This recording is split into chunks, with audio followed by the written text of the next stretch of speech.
Bom dia, hoje eu vou falar sobre funções de grau, e isso pode ser encontrado no Bois de Prima na seção 6.3.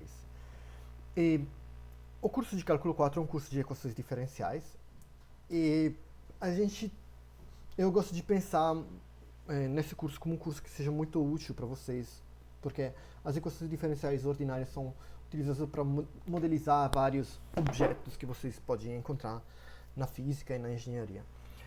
Por exemplo, um exemplo clássico são os osciladores harmônicos, os osciladores eletrônicos, como os circuitos LC, com inductância e capacitância.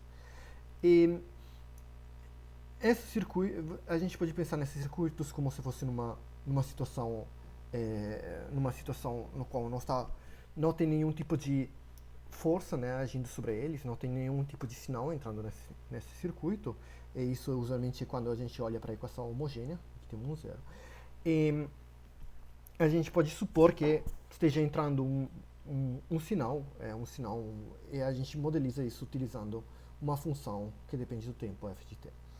E a gente tem aprendido a estudar essas coisas com funções contínuas, mas em muitos dos casos é importante entender o que acontece quando a gente tem funções descontínuas. Por exemplo, quando a gente liga um interruptor, a gente tem um pulo, né, de potencial, e a gente gostaria de entender como a gente pode utilizar a transformada de Laplace para resolver, para entender qual é o comportamento dessas funções quando a gente eh, quando a gente tem uma função com degrau. E para modelizar as funções com degrau, a gente define esse objeto que é a função de grau unitário, a função de Heaviside, que é uma função que depende de um parâmetro c. Ela vale 0 para t menor que c, ela vale 1 quando t é maior ou igual que c.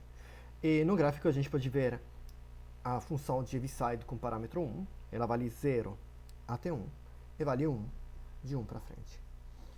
E as funções de graus podem ser utilizadas para modelizar várias coisas, e na realidade elas não são muito mais flexíveis do que parecem. E, por exemplo, a diferença de funções de graus pode nos permitir de descrever objetos que são constantes por pedaços.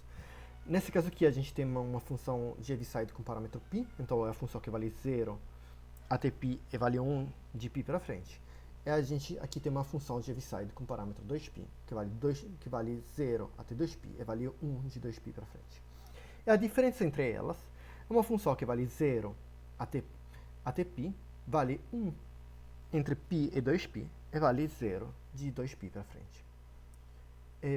Eu vou mostrar para vocês agora um pequeno exercício sobre como descrever uma função que é dada nessa forma, né, como constante por pedaços, utilizando as funções de Heaviside. E para fazer isso, a gente vai pensar nisso como se fosse um processo temporal. Então, eu sei que a função ela vale 0 até o tempo zero.